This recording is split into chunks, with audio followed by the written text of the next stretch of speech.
Mendikbud Nadiem Makarim meluncurkan kurikulum baru sebagai penyempurnaan kurikulum sebelumnya dengan nama kurikulum prototipe. Kurikulum prototipe ini akan diberlakukan secara bertahap melalui program sekolah penggerak di sekolah tertentu dan dijadikan opsi bagi sekolah yang nantinya akan diterapkan di Satuan Pendidikan Indonesia. Sebelum kurikulum prototipe ini diterapkan, yuk kenali 9 paradigma baru dalam kurikulum prototipe ini.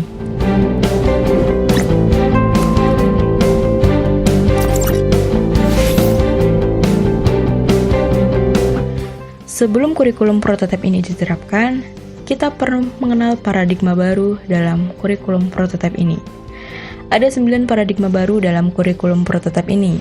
Nah, apa saja itu? Yang pertama ada struktur kurikulum profil pelajar Pancasila. Struktur kurikulum ini menganut profil pelajar Pancasila yang menjadi acuan bagi sekolah dalam mengembangkan mulai dari standar isi, standar proses, hingga standar penilaian.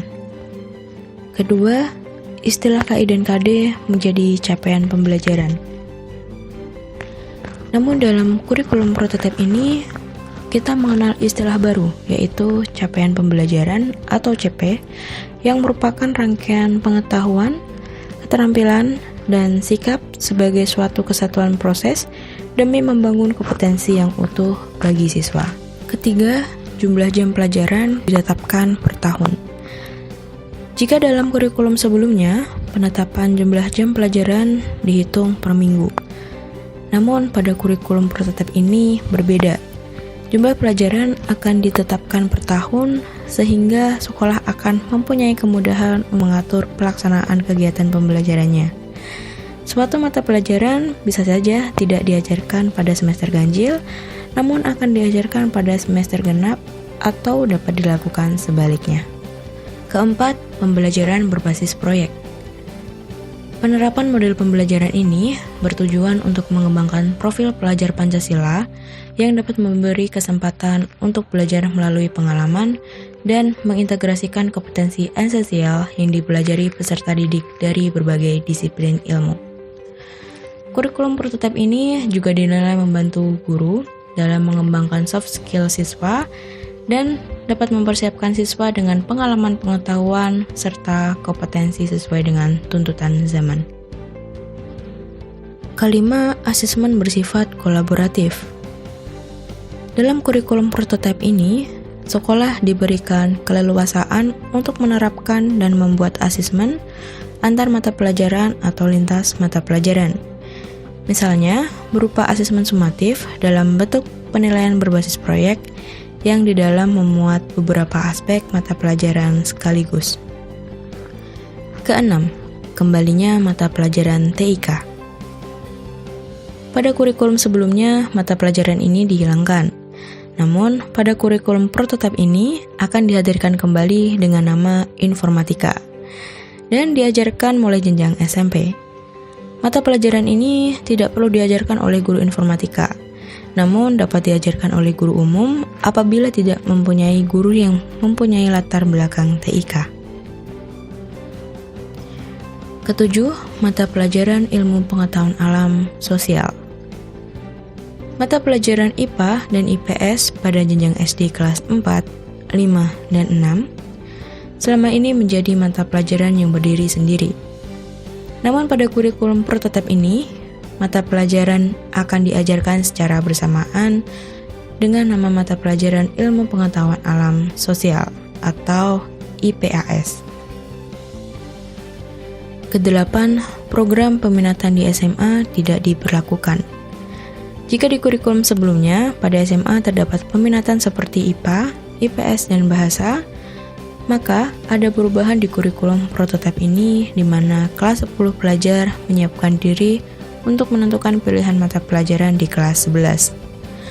Mata pelajaran yang dipelajari serupa dengan di SMP.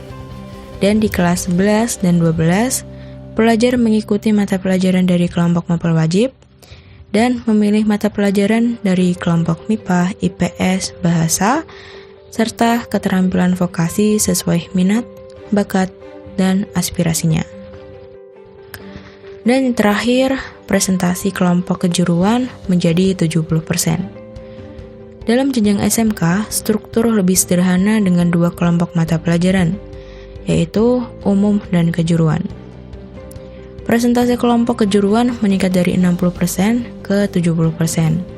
Dan praktek kerja lapangan atau biasa disebut PKL menjadi mata pelajaran wajib minimal 6 bulan atau 1 semester.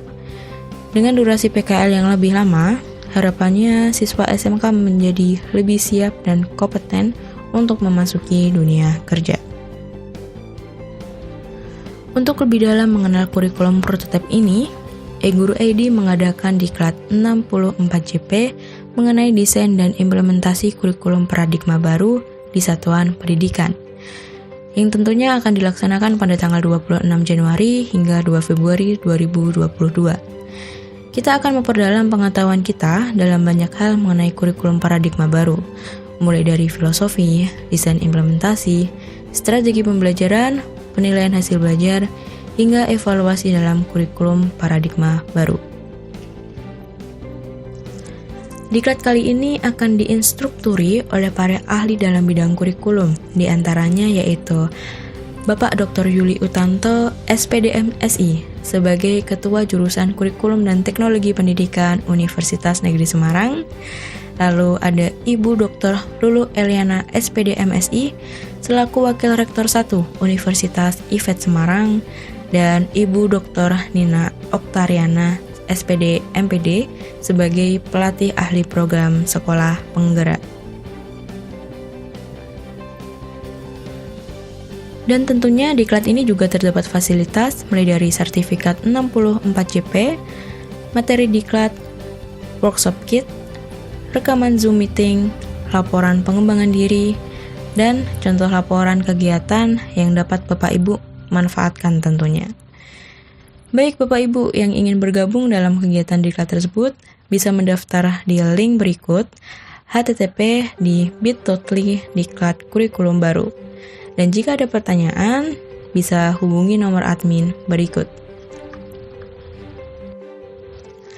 Baik, semoga dengan kurikulum prototipe ini sebagai usaha dari pemulihan pembelajaran di Indonesia setelah mengalami lost learning dapat segera teratasi walaupun harus secara bertahap. Semuanya demi kelangsungan kualitas pendidikan yang lebih baik di Indonesia. Mungkin cukup sekian video ini, semoga bermanfaat. Sampai berjumpa di video berikutnya dan salam guru juara.